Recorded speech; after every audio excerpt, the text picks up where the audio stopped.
En el momento en que Lorena colocó ese platito pequeño, con trozos secos e irregulares de pavo frente a mí, sentí como si me estuviera dando una limosna. Mi rostro se calentó. Mis manos comenzaron a temblar discretamente bajo la mesa. Ni siquiera me miró a los ojos. Estaba demasiado ocupada sonriendo, con un cariño excesivo, a Patricia, la madre de Andrés, quien acababa de recibir una porción perfecta, generosa y cuidadosamente cortada del pecho de pavo. Fue entonces, en ese instante, cuando entendí con claridad lo que había sucedido. Me había convertido en algo desechable para mi hija.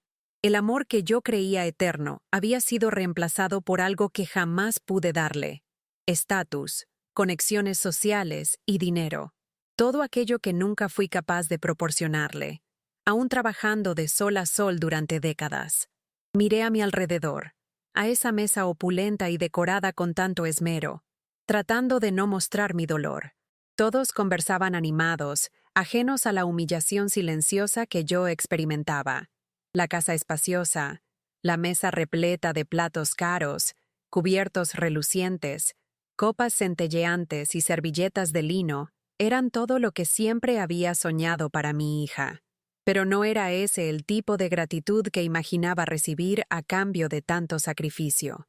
Mi corazón se aceleró al darme cuenta de que Lorena trataba a Patricia con el mismo afecto que alguna vez reservó solo para mí. Ya no había espacio allí para la madre que limpiaba casas a medianoche y atendía mesas por las tardes, solo para asegurar que su hija pudiera tener algo mejor. Por primera vez, vi con claridad que yo era el eslabón más débil, la presencia incómoda que recordaba un pasado que ella prefería olvidar. Me quedé mirando el platillo durante unos segundos antes de tocar el tenedor. Esos trozos resecos me decían más que cualquier palabra que ella pudiera haber pronunciado. Era como si cada fibra de esa carne endurecida llevara un mensaje frío y silencioso. Ya no perteneces aquí. Y lo más doloroso era darme cuenta de que Lorena ni siquiera tenía idea de lo que aquello significaba para mí. O tal vez lo sabía, pero no le importaba. Seguí sentada, fingiendo normalidad, masticando lentamente el rencor junto con aquella carne insípida. Mientras tanto, ella reía de las historias que contaba Patricia, hacía comentarios sobre viajes, bienes raíces y eventos sociales que apenas comprendía. El sonido de los cubiertos, los brindis y los elogios a la decoración resonaban dentro de mí como una especie de burla elegante. En esa mesa había lugar para todos, para el esposo, para los amigos, para la suegra admirada e incluso para el perro de raza que recibía bocadillos gourmet bajo la mesa. Menos para mí, que durante años transformé un pequeño estudio en un escenario de sueños, donde el pollo asado se convertía en pavo en las historias que inventaba, y la tarta de calabaza se hacía con calabaza de verdad, machacada a mano, sin prisas. Cada día de Acción de Gracias era una odisea en nuestro pequeño hogar, pero lleno de calor gracias al esfuerzo y al amor. Yo hacía magia con lo poco que tenía. Y ahora, allí, en la amplia casa que un día deseé para ella, percibía que todo ese pasado había sido guardado en un cajón, barrido bajo la alfombra como un recuerdo incómodo. Mi presencia era solo una concesión, no un honor. Intenté sonreír, intenté parecer agradecida, pero por dentro mi garganta ardía. El vino me bajaba atravesado, y aunque el aire acondicionado estuviera encendido, un calor subía por mi cuello, como si todo mi cuerpo gritara para huir de allí. Patricia, con su collar de perlas y porte refinado, se empeñaba en incluirme en conversaciones que apenas podía seguir, siempre con ese tono condescendiente, como quien ofrece migajas de atención a alguien inferior. Lorena no intervenía, no me defendía, no me veía. Era como si me estuviera desvaneciendo poco a poco, convirtiéndome en una sombra en el extremo de la mesa. Y eso dolía más que desprecio abierto, porque la indiferencia, cuando viene de un hijo, es un cuchillo sin mango, hiere sin que se sepa exactamente cómo detener la sangre. Recordé el año en que vendí el único collar que mi marido me dejó antes de morir, para comprar el vestido azul de ensueño de Lorena, para su fiesta de 15 años. Ella nunca supo cuánto me costó eso. Tampoco supo de las veces en que cenaba solo pan con mantequilla, fingiendo no tener hambre, solo para que ella pudiera comer lo que le gustaba. Hice todo sin pedir reconocimiento, sin esperar trofeos. Pero allí, en esa mesa en la que me trataban como una obligación, comprendí que el silencio de esos recuerdos ya no valía nada. En su nueva vida, mi esfuerzo era invisible. Mi historia, una molestia. ¿Y yo? Yo era solo un recordatorio de dónde ella había venido, no alguien digno de estar a su lado ahora. Mientras todos se levantaban para brindar por la salud y la familia, permanecí sentada, apretando la servilleta en mi regazo, tratando de contener las lágrimas que amenazaban con brotar sin permiso. Observé a mi hija con más detenimiento. Cada rasgo de su rostro que conocía tan bien, ahora me parecía cubierto por una capa que no reconocía. Era hermosa, bien vestida, segura, pero había algo en su mirada que ya no era mío, algo que había perdido en el camino. Quizá cuando comencé a dejarla más en brazos de las niñeras de los patrones que en los míos, porque necesitaba trabajar el doble para pagar la escuela. Quizá cuando dije sí demasiadas veces, cuando debería haber exigido más presencia, más verdad, más vínculo. Lorena creció rodeada de lo que yo podía darle, pero también de lo que no pude evitar. Y ahora, rodeada de muebles caros, porcelanas importadas y un esposo bien posicionado, parecía haber encontrado por fin una versión de madre que le sentaba mejor. Elegante, discreta, con apellido y herencia. Patricia la llamaba mi amor todo el tiempo. Elogiaba su organización, su inteligencia, su ascenso. ¿Y yo? Me convertí en la comparsa de lujo de esa noche. La limpiadora jubilada que, por educación, fue incluida en la lista de invitados, pero que no podía cruzar la línea invisible que separaba el pasado humilde de la fantasía que ella vivía ahora. Y lo más cruel era que todo aquello le parecía normal, natural, como si así fueran las cosas. Cuando llegó el postre, una tarta de calabaza decorada con chantilly, comprada en una pastelería fina, Lorena pasó los platos con una sonrisa ensayada, elogiando la dulzura, el punto perfecto de la masa, el toque de canela. Nadie comentó que, años atrás, yo hacía esa misma tarta a mano, amasando la harina en la encimera de la cocina estrecha, usando una cuchara de madera tan vieja como mi fe de que las cosas mejorarían. Eso me impactó de un modo extraño. No era por la comida en sí, era el olvido, la forma en que todo lo que una vez fue nuestro había sido borrado, como si las recetas, los olores, las historias hubieran sido reemplazados por algo más bonito, más presentable, más vendible. Era como si me hubieran cambiado, por un estilo de vida, por una versión más aceptable de la maternidad. Miré el tenedor y vacilé. Esa porción dorada me parecía una afrenta, pero comí, porque en esa casa, eso era lo que se esperaba de mí, que comiera, sonriera y agradeciera. Y fue en ese gesto automático, mecánico, que sentí algo dentro de mí comenzar a cambiar. No era rabia, ni tristeza, era una claridad que nunca había sentido antes. Una sensación de que quizá el problema no era solo la forma en que Lorena me trataba ahora, sino el hecho de que yo había permitido, durante tantos años, que ella creyera que mi presencia estaba garantizada, que mi amor no necesitaba ser correspondido. Enseñé a mi hija a ser fuerte, pero quizás olvidé enseñarle a ser agradecida. Andrés me miró una vez durante toda la cena, una mirada breve, educada, protocolaria, y eso fue todo. Yo, que lo había ayudado a conseguir su primer empleo cuando aún salía con Lorena, recomendándolo con un conocido de la limpieza en el centro comercial donde yo barría pasillos, ahora era ignorada como si formara parte del mobiliario.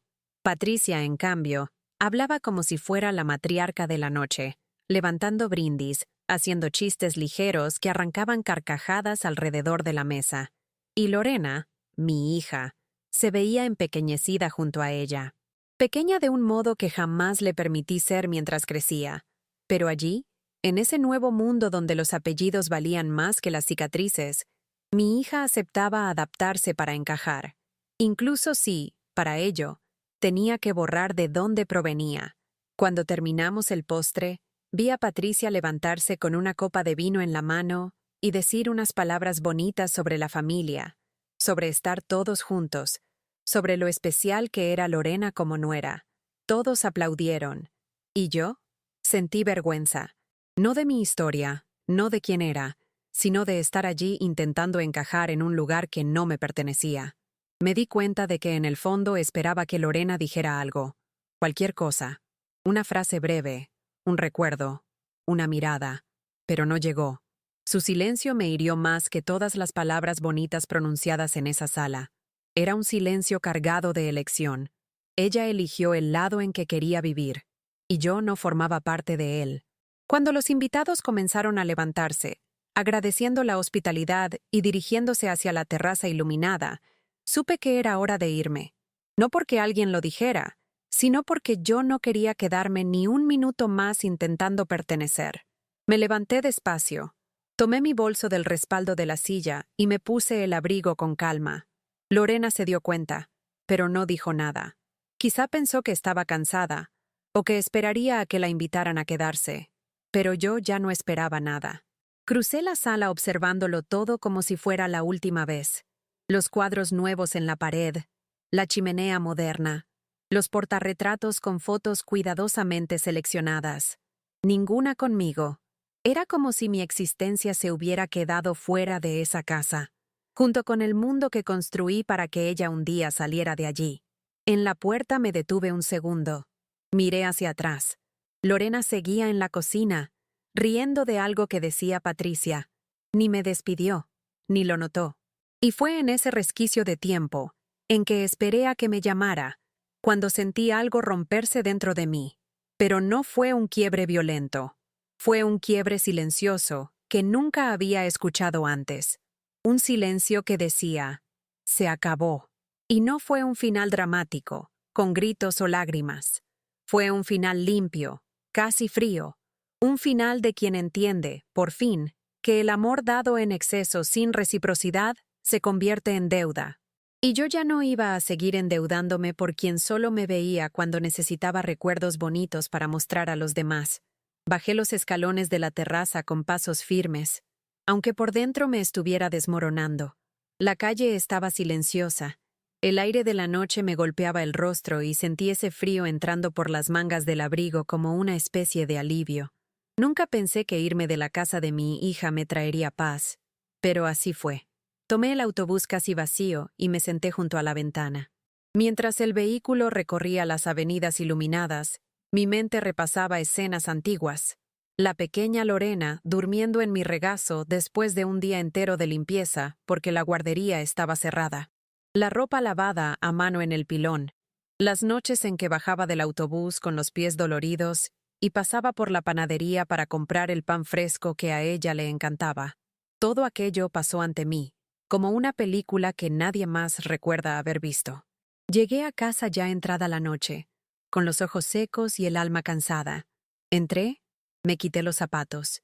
Miré el retrato antiguo nuestro colgado en la sala, yo sosteniendo a Lorena en mis brazos, con una sonrisa sin dientes y el delantal manchado de salsa. Aquella noche me senté en el sofá sin encender la luz. La oscuridad me hizo compañía, y allí, sola, comprendí que esa casa pequeña y vieja era el único lugar donde aún existía entera. Pero también entendí que ya no quería existir así. Por primera vez, deseé irme de verdad. No solo salir por unas horas, sino desaparecer de ese papel que ocupé durante más de 60 años. El de madre que siempre espera, siempre perdona, siempre vuelve. Ya no quería volver. En los días siguientes, comencé a empacar mis cosas en silencio. Cada objeto que ponía en una caja traía recuerdos, pero también una ligereza que no había sentido en mucho tiempo. No se lo conté a nadie. Vendí la casa discretamente, por un precio justo, suficiente para empezar de nuevo sin depender de nadie. Todo se hizo con una calma que ni yo sabía que poseía, como quien cierra un ciclo con firmeza. Encontré una pequeña ciudad costera, lejos de allí, donde alquilé un sencillo dúplex con una terraza mirando al mar. Con el dinero restante, arrendé un local y lo convertí en algo que siempre soñé, pero nunca tuve valor de hacer. Un espacio para mujeres mayores que, como yo, fueron olvidadas por su propia familia. Lo llamé Casa de Estela. Por primera vez, mi nombre estaba en la puerta, no en la firma de facturas de otras personas. Las primeras en llegar fueron 3 señoras de la región, cada una con su historia de abandono, sus cicatrices y sus resistencias. Yo no ofrecía lujo, pero ofrecía escucha, dignidad y pan caliente hecho por mí cada mañana. Con el tiempo vinieron más. Juntas limpiamos, pintamos, cosimos cojines, instalamos bibliotecas con donaciones. Era como reconstruir un hogar afectivo que nunca nos dieron, con nuestras manos, nuestros dolores y nuestras voluntades. Y allí, en ese lugar humilde pero lleno de verdad, comencé a sentirme viva de nuevo. No como la madre de alguien, sino como una mujer entera, con nombre, con historia y con un futuro que finalmente era mío. Un día, meses después, sonó el teléfono. Era Lorena. La voz del otro lado sonaba extraña, vacilante, casi ahogada. Después de algunas vueltas, dijo que estaba pasando por un momento difícil. Andrés había perdido un contrato importante, los gastos eran elevados, y Patricia, que tanto ayudaba, se había enfermado y había ido a vivir con su hermano en otra ciudad. Lorena necesitaba un préstamo. «Es temporal, mamá», dijo, como si aún estuviera segura de que yo estaría allí para sostenerla, como siempre lo estuve. Pero en ese momento comprendí cuánto había faltado mi ausencia, y cuánto mi presencia, durante tantos años, fue tratada como un favor, no como amor. No grité, no lloré, no hice un discurso. Solo dije, «Lorena, esta vez no puedo». Al otro lado de la línea, silencio. Un silencio pesado, casi ofendido. Pero continué. «Te ayudé toda mi vida. Ahora estoy ayudando a mí misma y a otras mujeres que también fueron dejadas atrás». Ella trató de insistir, recordó recuerdos, apeló a la emoción, pero ya había llorado todo lo que podía en aquella noche de acción de gracias. Y la mujer que contestó ese teléfono ya no era la misma que engullía trozos secos de pavo sin quejarse. Me había convertido en otra. Una versión de mí que, aún herida, ahora sabía decir no. Después de esa llamada, Lorena no volvió a buscarme. Durante unos días confieso que esperé. Esperaba quizá una carta, un mensaje, hasta una disculpa, pero no vino nada. Y entonces, como quien deja caer un peso antiguo, dejé de esperar. La vida aquí, en la ciudad costera, siguió con otros ritmos. Las mañanas empezaron a llenarse de risas sinceras y manos arrugadas tejiendo juntas. Por la tarde, leíamos en círculo o caminábamos por la playa, compartiendo confidencias que nuestras familias jamás quisieron escuchar. Por primera vez me sentía parte de un lugar donde nadie me pedía nada. Solo me aceptaba tal como era. Poco a poco descubrí que el dolor del rechazo no desaparece, pero pierde poder cuando uno decide vivir a pesar de él. No niego que todavía sueño con la hija que un día me sonreía con la boca manchada de relleno de tarta y decía que yo era la mejor cocinera del mundo. Pero aprendí a dejar ese recuerdo donde pertenece, en el pasado. Lo que tengo ahora es otra forma de maternidad, esparcida en cada abrazo que recibo de mujeres que renacieron conmigo. Mujeres que, al igual que yo, se cansaron de mendigar un lugar en mesas donde nunca fueron bienvenidas, y encontraron fuerza en el simple acto de sentarse a su propia mesa, con orgullo. Otro día, una de las señoras del grupo me preguntó si tenía hijos. Respiré hondo antes de responder. No quería mentir, pero tampoco quería abrir esa herida. Dije solo, tuve una hija, sí, pero hoy vivimos en mundos diferentes. Ella asintió y no preguntó más. Y yo agradecí en silencio ese respeto, porque a veces lo que más necesitamos no es que nos entiendan el dolor, sino que no intenten justificarlo. Lorena pudo haber borrado mi historia de su sala de estar, pero yo la escribí de nuevo, en otro lugar, con otras personas, con otros colores. Hoy, cuando llega el Día de Acción de Gracias, es diferente. Aquí asamos pollo, preparamos la tarta con las manos y nos sentamos todas juntas alrededor de una mesa pequeña. pero llena de verdad. Cada una trae un plato, un recuerdo, una pérdida. Y entre un bocado de calabaza y otro, compartimos afectos sin medidas, sin protocolos, sin audiencia. Nadie recibe la mejor porción por estatus. Aquí, la mejor porción va a quien llegó más cansada, más herida, más invisibilizada. Y es en esos detalles simples, sin lujo, que entendí lo que siempre busqué. Un lugar donde no fuera tolerada, sino elegida. Nunca volví a pasar por delante de esa casa. Ni entré. No por orgullo, sino porque ya no tenía sentido. A veces me preguntan si guardo rencor, y la respuesta es no. Lo que guardo es memoria, y la memoria es distinta. El rencor corroe, pero la memoria enseña. Recuerdo lo que viví, lo que soporté, lo que callé, pero también recuerdo el instante exacto en que elegí salir por esa puerta, sin hacer escena, sin rogar por ningún lugar. Esa salida fue mi liberación. Y por eso, aunque mi ausencia no le haya hecho falta a ella, mi presencia marcó la diferencia para mí. Fue allí donde comenzó, de verdad, mi vida. Si Lorena algún día llega a recordarme con ternura, espero que no sea solo por obligación o culpa. Espero que recuerde las historias que inventaba, los almuerzos improvisados con sabor de fiesta, las noches en que la arrullaba hasta dormirse pese al cansancio. Pero si no lo hace, está bien. La historia que necesitaba contar ya fue contada aquí. Y lo más importante, fue escuchada por mujeres que también necesitaban oírla. Ya no soy solo la madre de alguien, hoy soy Estela, y eso basta. Algunas noches todavía despierto pensando si podría haber actuado de otra manera. Si tal vez, en algún momento, fui demasiado dura o demasiado ciega por el amor. Pero cuando veo lo que construí aquí, una casa donde nadie necesita demostrar su valor para existir, comprendo que mi decisión no fue abandono, fue supervivencia. Elegí dejar de mendigar migajas de afecto y comencé a repartir acogida entera, tal como siempre quise recibir. Y eso, por sí solo, ya es una revolución. Una revolución silenciosa, hecha con pan caliente, café recién colado y ojos que escuchan sin juzgar. En la última reunión del grupo, una de las mujeres me dijo que nunca imaginó que envejecer pudiera tener belleza. Sonreí y respondí, ni yo, porque uno crece creyendo que la vejez es el final, cuando a veces es solo el comienzo de una historia que por fin escribimos con nuestras propias manos. Hoy, la Estela que existe no vive de las expectativas de nadie.